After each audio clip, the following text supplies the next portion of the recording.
So today we will talk about social control. Okay, that is the last concept which is there in our chapter. So social control. All human societies, more or less degree, are dynamic and changeable. All the society, whichever society you see, take Indian society, take American society, take England society, take any society, at every level there is a change that happens in the society. It's dynamic. Dynamic means it keeps moving towards change. Now change can be good also and bad also. Okay, it's not necessary that change is always positive. It can be a negative change also. So what they are trying to tell you is that every society, whichever human society is there, it is moving and it is always moving towards change. In spite of changes occurring in different parts of the society, the fundamental form of the society is sustained for a longer time.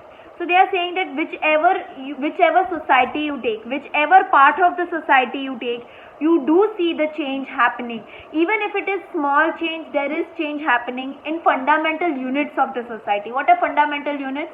Like marriage, family, all these things are changing slowly by slowly.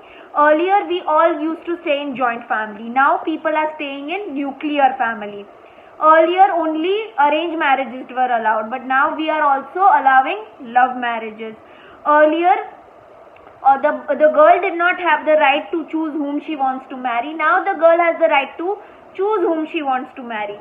So different part of this our society, that is government, religion, marriage, family, all these small units are constantly changing. Fulfillment of needs of social life and continuation of the system of social relations are the only possible when members of the society behave according to socially accepted norms, and therefore methods of social control exist. So what they are trying to say is, in order to maintain balance in the society, in order to maintain proper thing in the society, we need to have rules and regulations that are norms, and through those ways you can control bad things from happening in the society. So what they are saying, that we human beings behave in a certain way to fulfill our needs. Pani, roti, kapda, makan. These are our basic needs. In order to fulfill our basic needs, we live in society. Okay, and we behave in a society wherein we follow all the rules and regulations which are there in the society. When we follow all the rules and regulations in the society, less crime happens, the balance in the society remains, and society can develop in a good way. According to McLever and Page, social control is a method that keeps the whole social system sustained and organized. So social control is something through which the whole society gets organized, through which the whole society is maintained properly, so that balance in the society remains. Social control ranges from minimum criticism and takes minimum criticism and and talks about maximum of capital punishment.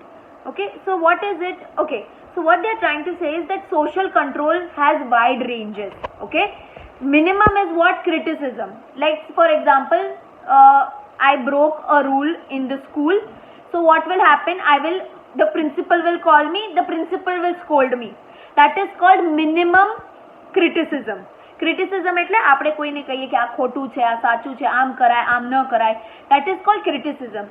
So in social control, minimum is criticism, where you tell a person this is wrong, you should not do this, this is right, you should do this.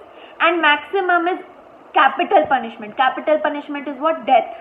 Okay, for example, if somebody has committed murder, you're not going to sit and tell them this is right, this is wrong, whatever. The person has done a big crime, so you will give them capital punishment. Capital punishment is what? Death sentence. Okay, so what are they saying is that social control na be bhag chhe. Either you tell a person yes this is wrong, yes this is right, and it ranges from there till the death punishment. Now we will talk about in a society, means and methods that prevent members from behaving against social norms initiate social control. So what is in the society through which we are told to behave in a certain way, when we are told to follow certain rules and regulations, it is only through those ways you can control a society. Take for example a classroom. If there are no rules and regulations in the classroom, how are children going to behave? They'll not sit in the classroom, they'll act like they are mad, they'll keep making noise and all those things. But if I come and say, okay, if you all make noise, I'm going to throw you out of the class, I'm not going to let you come inside my class, I'll give you 0 marks in your internal test, then I am controlling the class, then I am controlling the thing, and then you all will keep your mouth shut. So that is how it is, right? Even in society it is like that. If there are no rules and regulations, people are going to behave like mad. Okay, just look at the condition right now. Lockdown ખાલી આમ કાઢ્યું છે અને માણસો ગાંડા થઈ ગયા છે, બહાર ફરવા હરવા માંડ્યા છે. So you can imagine, like in this society you need rules and regulations to control whatever is happening. Okay, now features of social control. Universality. Social control exists in all human society. However, means and methods of social control vary from society to society and from time to time. There is no possibility of society without social control. So what they are trying to tell us is that each and every society that exists has social control. American society, Indian society, England society, whichever society you take, there is social control. Okay, maybe ways through which you control it, maybe rules and regulations might be different in India than it is there abroad, but there is social control everywhere. Okay, so means and methods through which you control the society might differ from society to society, but social control is something which is there in each and every society. Society cannot exist if there is no social control. Okay, so social control exists in each and every society. It's there everywhere. Next is social control as a process. Social control is a result of deviation in social interactions. Social norms are learnt and then internalized by individuals during the process of socialization. Thus, social control is a process of constitutional individual in accordance with social norms. So what they are trying to tell us is that you need social control so that people don't deviate from a normal behavior. Deviate એટલે move away. So in order to make sure that people behave in a certain way so that they don't move away from a normal behavior, you need social control, and for that there are rules and regulations that are around. There are social norms. Okay, and these rules and regulations you learn at the time of birth till you die. Okay, you learn rules and regulations as a child. In your family you have rules and regulations. In school you have rules and regulations. In your family you have rules and regulations. In your religion you have rules and regulations. So since the time you are born, since the time you start the process of socialization, you learn rules and regulations, and by learning rules and regulations you internalize them in your system. That is, it remains there in you like a habit. Like how every day in the morning you get up and brush the teeth. That is something which is normal, right? You have internalized it. It's something which is there within you. You do it every day.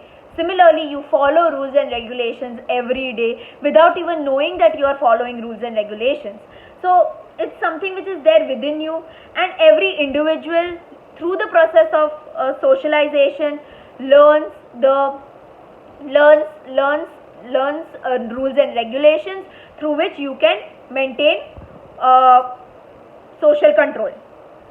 Third, variety. There are different methods of social control even within a society. So even within a society there are different variety, there are different ways through which you can control the society. First is big community, next is small community. In big community, what are there? Laws, occupational group, police, judiciary, mostly formal. Formal એટલે rules and regulations that are made by the government. So all your laws, your acts, your police, your judiciary. Judiciary is what? Courts. So your courts and all those things are included in big community. In small communities are what? Mostly informal control. Informal control, it's not a proper organized way of controlling the behavior. It includes playgroup, family, caste, in the form of criticism, taunt, etc. So playground માં જ્યારે તમે રમતા હો ત્યારે there are rules and regulations. In the family there are rules and regulations. Every caste has a rules and regulations. Okay, sometimes you are criticized. Okay, you are criticized wherein you are told ki આપણી કાસ્ટમાં આવું ન થાય, આવી કાસ્ટમાં આવું ન થાય. So caste in the form of criticism. Taunts. Okay, when you taunt people, કેવું કરે છે, આવા કપડા પહેર્યા છે, so that is taunting. Okay, so all those things are included in small community. Democratic and autocratic societies have different methods of control.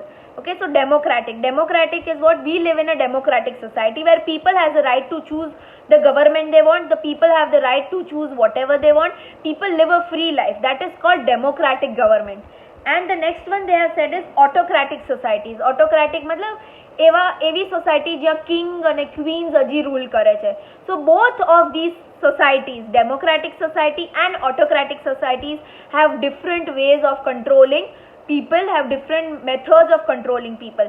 If you see China's government is very authoritative એટલે ચાઇનાની ગવર્મેન્ટે કેવું કર્યું છે કે you can't use WhatsApp, you can't use Facebook. એ લોકોને પોતાનું Facebook, WhatsApp ને એવું બધું છે. Okay, you don't even come to know what is happening in China most of the time. So એ લોકોની ગવર્મેન્ટ એવી છે. બાકી ઇન્ડિયાની ગવર્મેન્ટ કેવી છે કે we have the right to do whatever we want to do. If I have a problem with the government, I can talk about it openly, I can protest about it openly. Those things you will not find in autocratic societies. Okay, as a social science, sociology has a fundamental concept. In this chapter we learned about some of them. So these are few concepts that we came to know about sociology. And why are these concepts taught to us? Because when we go further in the chapters, they will use the terms over there, and I will not explain you what those terms means, because the whole chapter is there based on what these terms are.